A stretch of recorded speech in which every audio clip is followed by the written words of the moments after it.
হেই বন্ধুরা, আমি কিছুদিন আগে একটা ভিডিও বানাই যে ডোরেমনকে নাকি সমুদ্রের নিচে খুঁজে পাওয়া গেছে, যার পেছনে রয়েছে বিভিন্ন থিওরিক্যাল অ্যান্সার। কিন্তু এই বিষয়গুলো পেছনের সত্যতা কতটুকু? এক কথায় এই ডোরেমনকে খুঁজে পাওয়ার বিষয়টি কি রিয়েল নাকি ফেক, এই বিষয় নিয়ে কথা বলবো আমাদের আজকের ভিডিওতে। এবং আমরা এই ভিডিওতে নোবিতার রুমের বরাবর সামনের রুমের সিক্রেট নিয়ে কথা বলবো, অ্যান্ড আর বেশ কিছু আননোন ডার্ক সিক্রেটস। বন্ধুরা, মূলত আমার ডোরেমনের মোস্ট অফ দি সিক্রেটসগুলো নিয়ে কথা বলবো আমাদের আজকের ভিডিওতে, যা নিয়ে আমরা আমাদের অন্যান্য ভিডিওতে কথা বলেছি, এবং এগুলো ডোরেমনের বেস্ট সিক্রেটসগুলোর মধ্যে পড়ে। তো আর বেশি কথা বলে শুরু করা যাক আমাদের আজকের ভিডিও।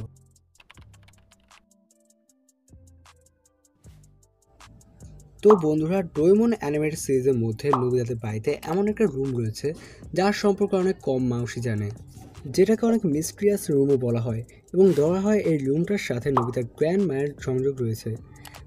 এই রুমটি হচ্ছে নোবিতার রুমের বরাবর একেবারে সামনের রুমটি। এমন কিছু এপিসোড রয়েছে যার মধ্যে এই রুমটির ভেতরটা দেখানো হয়েছে, কিন্তু সেই এপিসোডগুলো ডোরেমনের মোস্ট রিয়ারেস্ট এপিসোডগুলোর মধ্যে একটি। মানে ডোরেমনের হাজার হাজার এপিসোডের মধ্যে মাত্র 2-3টি এপিসোডের মধ্যেই এই রুমটার ভেতরে দেখানো হয়েছে। অনেক অনেক থিওরির উপর ভিত্তি করে বলে যে এই রুমটা নাকি নোবিতার গ্র্যান্ড মায়ের। কারো কারো ধারণা নোবিতার গ্র্যান্ডমা তার মৃত্যুর আগে এই রুমটাতেই থাকতো, কিন্তু আবার অনেকে এই থিওরিটাকে ভুল প্রমাণ করার জন্য অন্য আরেক থিওরি দিয়েছে, মানে এক থিওরির ওপর আরেক থিওরি। তো অনেকে বলে নোবিতার গ্র্যান্ডমাকে যতবার অ্যানিমের মধ্যে দেখানো হয়েছে ততবার তাকে বাড়ির সিঁড়ির পাশের রুমটিতে দেখা গিয়েছে, তাহলে সে ওপরের রুমে কিভাবে থাকে?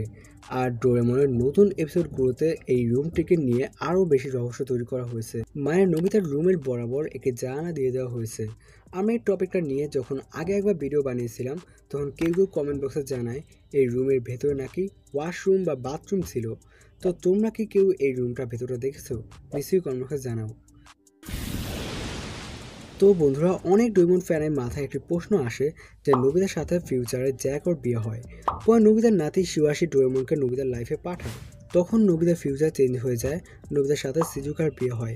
এখন প্রশ্ন হচ্ছে, ডোরেমন আসার পর যদি নোবিতার ফিউচার চেঞ্জ হয়, যদি জ্যাক ওর এক্সিস্টেন্স নোবিতার জীবন থেকে মুছে যায়, তাহলে জ্যাকো এবং নোবিতার সকল ছেলে মেয়ের নাতির এক্সিস্টেন্স মুছে যাওয়ার কথা, কিন্তু শিবাশির এক্সিস্টেন্স কীভাবে থাকে? বন্ধুরা, এর একটি থিওরিক্যাল অ্যান্সার আছে আমার কাছে। থিওরি হচ্ছে ডোরেমনের ফার্স্ট এপিসোডকে কেন্দ্র করে। শিবাশি যখন ডোরেমনকে নোবিতার কাছে নিয়ে আসে, তখন নোবিতা শিবাশিকে একটি প্রশ্ন করে যে নোবিতার ফিউচারে কি সিজুকার সাথে বিয়ে হয়েছে। উত্তর শিবাশি বলে না, নোবিতার বিয়ে হয়েছে মূলত জ্যাকোর সাথে। আমার মতে এখানে শিবাশি মিথ্যা কথা বলেছে।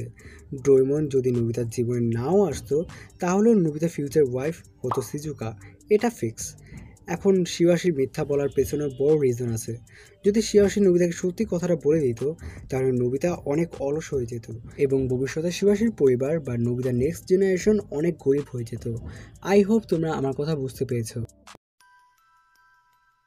বন্ধুরা, কিছুদিন আগে একটি বিষয় ইন্টারনেটে অনেক বেশি ভাইরাল হয় যে ডোরেমনকে নাকি রিয়েল লাইফে সমুদ্রের নিচে খুঁজে পাওয়া যায়। একজন জাপানিজ বাসিন্দা সমুদ্রে ডাইভিং করতে গিয়ে অনেকটা ডোরেমনের মতো দেখতে একটি ডল খুঁজে পায়। অনেকে বলে এই ডলটি নাকি পুরোপুরি মেটালের তৈরি, এবং বিজ্ঞানীরা এই ডলটিকে রিসার্চ করে জানতে পারে এই ডলটি নাকি 450 বছর পুরনো, এবং ডোরেমন নাকি রিয়েল লাইফে এক্সিস্ট করে তার একটি প্রমাণ এটি। এখন এই ঘটনাগুলো একেবারেই ফেক। মূলত বন্ধু, এই ডলটি জাপানের কোনো একটি অ্যামিউজমেন্ট পার্কের, আর এটি 450 বছর পুরনো না, হবে 4-5 বছর পুরনো। এখন প্রশ্ন জাগে, এটি সমুদ্রের মাঝে কীভাবে গেল? এর অ্যান্সার খুবই সিম্পল। জাপানের আশেপাশে বিভিন্ন দ্বীপ রয়েছে, যেগুলো সব জাপানের আন্ডারে পরিচালিত হয়। এখন সেখানেও বিভিন্ন পার্ক রয়েছে, যেখানে বিভিন্ন ডোরেমনের ডল সমুদ্রে দিয়ে নিয়ে যাওয়ার সময় হয়তো তার মধ্যে একটি সমুদ্রে পড়ে যায়। তো আশা করি তোমরা আমার কথা বুঝতে পেরেছো। তো এই ছিল আমাদের আজকের ভিডিও কেমন হয়েছে নিশ্চয়ই কমেন্ট করে জানিও। আর পরের ভিডিওটি কোন টপিক নিয়ে বানাবো সেটাও কমেন্ট করে জানিও। তো দেখাবো অন্য কোনো ভিডিওতে। এত বিদায়।